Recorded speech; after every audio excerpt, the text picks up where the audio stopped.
तो हंसी टीवी की एक और वीडियो आई है, और मेरे भी इंस्टाग्राम पे इस समय कुछ ऐसी वीडियो आ रही थी जैसे तड़का रिएक्शन, उसमें इस्लामिक वीडियो की चलती रहती है, तो और भी वीडियो आती रहती है जो इस्लाम में अब भूत भी आ चुके हैं। अब लोग है वो पता नहीं क्या क्या कर रहे हैं, जो मुसलमान होके वो दूध वूध चढ़ा रहे हैं, कुछ कर रहे हैं, कुछ कर रहे हैं, मूर्तियां भी आ गई है। तो ये मैं भी मतलब भेजता रहता हूँ, कुछ जो सब्सक्राइबर फॉलोअर्स है उनको मैं भेजता रहता हूँ, भाई इसका मतलब बता दो ये क्या कर रहे हैं। वो कह रहे हैं भाई ये अलग फितना शुरू हो गया, वो हो गया। तो उस पर डेडिकेटेड इन्होंने वीडियो ला दी ताकि जो हमारे जैसे लोग हैं जो सोच रहे हैं कि भाई ये इस्लाम में क्या आ गया, ये कौन सा फितना आ गया, ठीक है, तो क्लियर हो जाए। तो वीडियो स्टार्ट करते हैं। गौर से देखिए इस तस्वीर को, इन आंखों में, इन सिंगार में, मैंने भी क्या ऐसी आपको कुछ Instagram नजर पे आ रहा वीडियो है? देखी थी। अगर मैं आपसे पूछूं कि ये किसकी मूर्ति है, तो शायद आपका जवाब वही होगा जो हर किसी का होता है। ये तस्वीर देखकर कोई भी यही कहेगा कि ये किसी मंदिर का है, किसी भगवान का मूर्ति ये है। हाथ नहीं है ना। लेकिन अब जरा पीछे हटिए, ये कोई मंदिर नहीं है, ये ताजिया है। और इसे बनाने वाले, इसे सजाने वाले और इसके आगे सर झुकाने वाला कोई और नहीं बल्कि वो लोग हैं जो खुद को मुसलमान कहते हैं। भाई मैं आपसे पूछना चाहता हूँ, आप किस इस्लाम की बात कर रहे हैं? क्या ये वही इस्लाम है जो हमारे नबी सल्लल्लाहु अलैहि वसल्लम ने लाए थे? क्या ये वही इस्लाम है जो सऊदी अरबिया से चला था और पूरी दुनिया में फैला था? या फिर ये कोई नया इंडियन वर्जन का इस्लाम है जो हमारे अपने शौक के लिए खुद इजाद कर लिया है? इस्लाम में मूर्ति पूजन यानी कि आइडल वर्शिप हराम है। अफसोस का मकाम है, अलम पकड़े हुए हैं और हरे कपड़े पहने हुए हैं और डांस चल रहा है फुल तरीके से। अब ये चीज क्या गलत नहीं है? इस पे यकीन नहीं करूंगा मैं। ये मुहर्रम का जुलूस नहीं है भाई। मुहर्रम का जुलूस होगा तो मुसलमान क्यों ऐसा करके लेके आएगा, मूर्ति बना करके, मूर्ति का स्टेचू बना करके? नहीं, मैं यकीन नहीं करूंगा।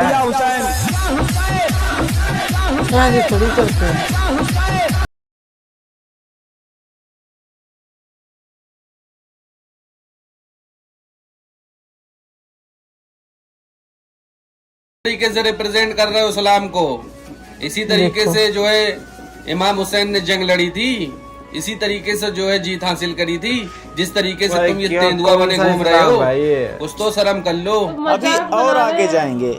ये अपने यहाँ के मुसलमान हैं, उसको नमाज रोजा से कोई लेना देना नहीं है, लेकिन अगर इस तरह के कामों में लगा दिया जाए तो फिर क्या कहने हैं। एक से एक क्रिएटिविटी देखो।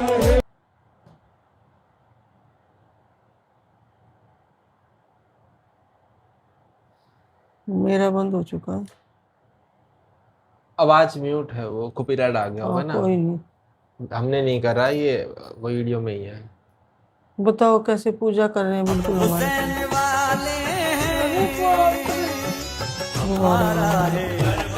असली लड़कियां। अब पहली नजर में देखने पर शायद ये वीडियो आपको नॉर्मल लगेगी कि शायद कुछ पंडित मंदिर के अंदर आरती उठाकर पूजा कर रहे हैं, लेकिन ऐसा नहीं है। बल्कि ये महाराष्ट्र इंडिया की सबसे मशहूर और सबसे बड़ी दरगाह का मंजर है, जहां पर बाबा ताजुद्दीन नाम का कोई बुजुर्ग दफन है और ये इसकी सालगिरह का उर्स है। और इस कब्र पर हिंदुओं की तरह कब्र की आरती उतारी जा रही है और यहाँ पर केक भी काटा जा रहा है। बाकायदा यहाँ पर कब्र के ऊपर सेलिब्रेशन हो रही है। और सिर्फ यही नहीं बल्कि यहाँ पर एक झूला भी मौजूद है और इसके साथ साथ यहाँ पर भजन भी गाए जा रहे हैं। बिल्कुल उस तरह के भजन जो कि हिंदू अपने बुतों के सामने गाते हैं, बिल्कुल उसी टोन के अंदर।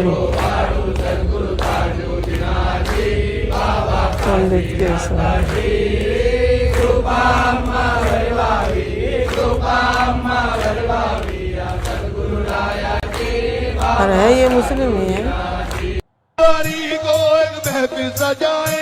सरकार ताज वाले मुस्लिम वो ये है नमाज पढ़े, इसके अलावा और कुछ नहीं। नमाज पढ़े, रोजा रखे, बस। हमने तो इतना ही जाना है बस। नागपुर शहर में जिसका राजा है, सरकार के सर पे ताज है। नमाज पढ़ो, रोजा रखो। 27 जनवरी को मचेंगी धूम, क्योंकि सरकार बाबा ताजुद्दीन का जन्मदिन है। Coming soon. खाली नहीं जाता ये वो सरकार है, बाबा ताजुद्दीन ताज वाले बाबा का जन्मदिन है। इनकी अपनी अलग ही दुनिया है। अल्लाह गरत करे ऐसे लोगों को कि ये काफिरों से भी आगे बढ़ चुके हैं। इस्लाम की बदनामी की वजह यही लोग हैं। अब तक आपने जिंदा लोगों की सालगिरह देखी होगी, लेकिन इन लोगों ने तो अपने मुर्दों को भी नहीं बख्शा। आप सोचें कि इनकी हरकतों को देखकर दुनिया का कौन सा ऐसा गैर मुस्लिम होगा जो कि इनको देखकर दीन इस्लाम से मुतासिर होगा। मेरे ख्याल में अगर वो इस तरह करेगा तो वो दुनिया का सबसे बड़ा गधा होगा। और हिंदुस्तान के मुसलमानों की ये हालत कोई एकदम से नहीं हुई, बल्कि इसके पीछे सदियों का प्रोसेस है। और इसकी सबसे बड़ी वजह है कि इन दो मजहबों का, दो कौमों का एक साथ रहना, क्योंकि हिंदुस्तान के अंदर सदियों से हिंदू और मुसलमान एक साथ रह रहे हैं। जिन हिंदुओं ने इस्लाम कबूल किया वो अपने साथ ये तमाम हिंदू रस्में, अपने अंदाजे भूत आता इबादत है, जैसा जैसे कि करते आरती हैं, उतारना, उतारते हैं, भजन गाना, झूला पीर आते झुलाना को हैं। साथ लेकर आए। और बाकी कमी पूरी कर दी इन सूफिया कराम ने, जिन्होंने हिंदुइज्म से मुतासिर होकर अपने अपने फलसफाना अकायद बनाए, लोगों के अंदर गुमराहियां फैलाई। अवाम ने कुरान को सिर्फ बरकत का जरिया समझा, इसको समझने की कोशिश ही नहीं की और ना ये समझा कि इनका अल्लाह इनसे क्या चाहता इनको है। अपन इसी का लेकिन नतीजा पता नस्ल है, दर नस्ल ये मुनाफिक निकला नहीं कि कहेंगे मज़ारात इनको। के गद्दी नशीनों क्योंकि और ये आम खुद believe मुसलमानों करते की हैं, एक ये बड़ी फायदा नहीं तादाद उठा रहे, दीन ये के believe बुनियादी करते हैं उस अहकामात चीज जैसा में। कि मुनाफिक तौहीद और नहीं है, सुन्नत ये से फितना बिल्कुल ही अलग नावाकिफ है, हैं। जूनी बात और उल्टा है। गैर मुस्लिमों को इन तरीके पर अमल करने से रोकने की बजाय ये इसको पुरअमन और भाईचारे का नाम देकर खुद भी इसका हिस्सा बन चुके हैं। अगर आपको यकीन ना आए तो बॉलीवुड के मुस्लिम एक्टर्स, सो कॉल्ड मुस्लिम एक्टर्स को देख लें। हिंदुस्तान के मुसलमानों की ये नस्ल जो कि नस्ल दर नस्ल बुत परस्तों के इतना करीब आ चुकी है कि आज आप इन बुत परस्तों के अंदर और इन मुसलमानों के अंदर कोई फर्क नहीं देखेंगे। मतलब अगर हिंदू अपने बुतों को खड़ा करके पूछते हैं तो ये लोग अपने मर चुके बुजुर्गों को कब्रों में लिटाकर दोनों ही शिरक कर रहे हैं। आप खुद सोचें कि अगर इन लोगों ने कुरान करीम की ये आयत पढ़ी होती तो क्या कभी खुलम खुला इस तरह से शिरक करते, जब अल्लाह कुरान में फरमाता है कि जिनको तुम अल्लाह के सिवा पुकारते हो वो खजूर की गुठली के छिलके के बराबर भी किसी चीज के मालिक नहीं है, और अगर तुम इनको पुकारो और वो तुम्हारी पुकार सुनते ही नहीं है, और फर्ज करो अगर सुन भी लें तो तुम्हारी फरियाद रसी नहीं कर सकते, तुम्हारी मदद नहीं कर सकते, और क़यामत के दिन वो तुम्हारे शिर्क का साफ इनकार कर देंगे। मतलब अल्लाह फरमाता है कि इन लोगों को जो कि कब्र के अंदर है, मर चुके हैं, उनको खबर ही नहीं है कि कोई उनसे मदद मांग रहा है, कोई उनको पुकार रहा है। उल्टा क़यामत के दिन ये इनके खिलाफ हो जाएंगे कि मुझसे मदद क्यों मांगी थी, मैंने तो तुम्हें ये तरबियत नहीं की थी। आज के दिन ये मुशरिक कहते हैं कि यही बुजुर्ग हमें क़यामत के दिन जन्नत में लेकर जाएंगे, लेकिन अल्लाह तो कुछ और ही फरमा रहा है। अल्लाह कहता है कि ये बुजुर्ग क़यामत के दिन इनके दुश्मन हो जाएंगे कि मेरा इनसे कोई वास्ता नहीं है।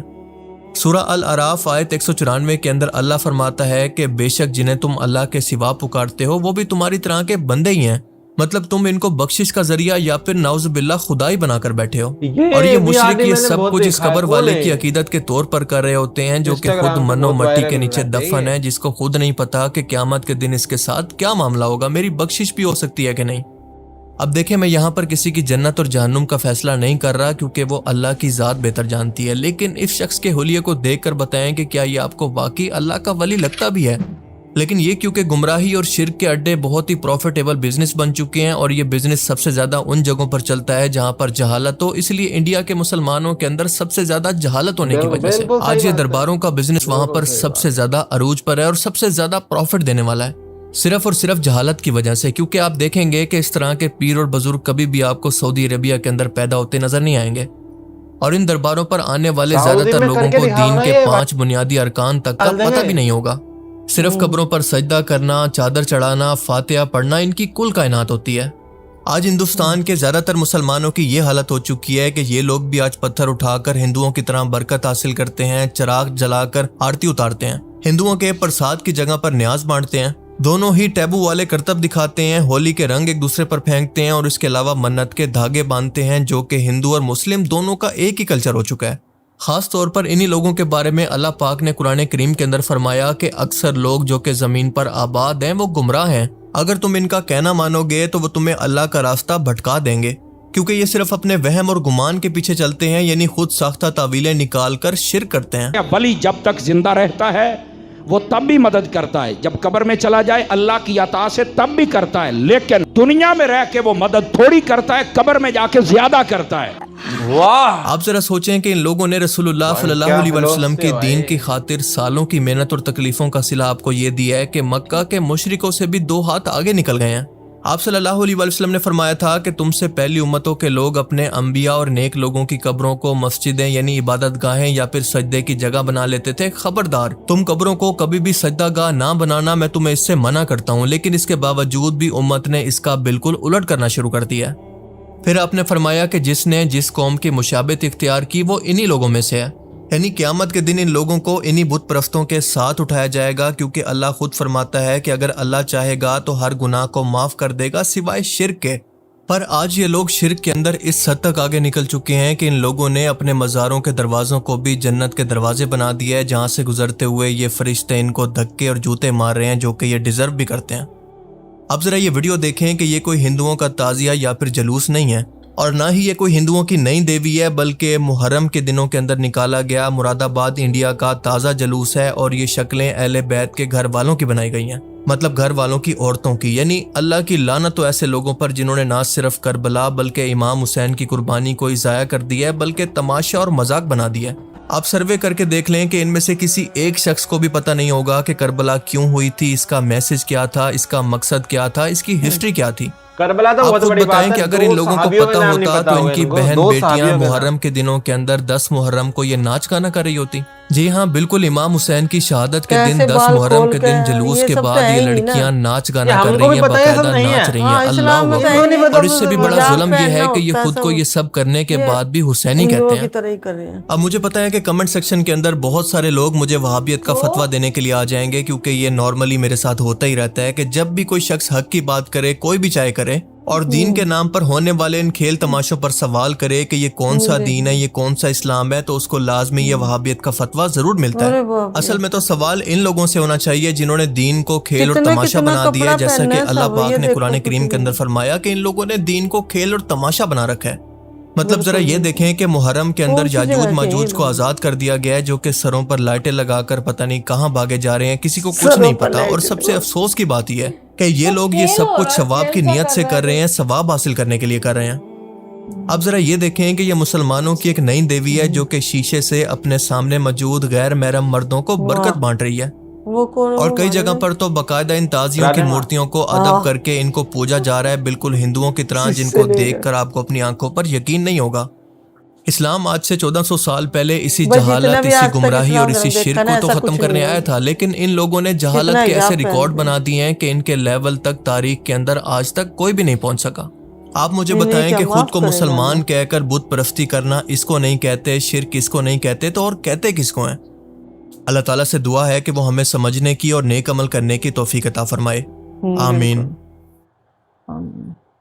भाई हम देखो कुछ ज्यादा नहीं बोल सकते, क्योंकि पता नहीं कब किसका दिमाग घूम जाए और हमारे ऊपर फतवे लग जाए। ठीक है, लेकिन जितना भी अभी तक हमने जाना है, ये इस्लाम तो है नहीं, हम नहीं बोलेगा, ज्यादा नहीं बोलना ये टॉपिक पे। पता नहीं किसको कब बुरा लग जाए। ठीक है, तो मिलते हैं नेक्स्ट वीडियो, लाइक के सब्सक्राइब करें।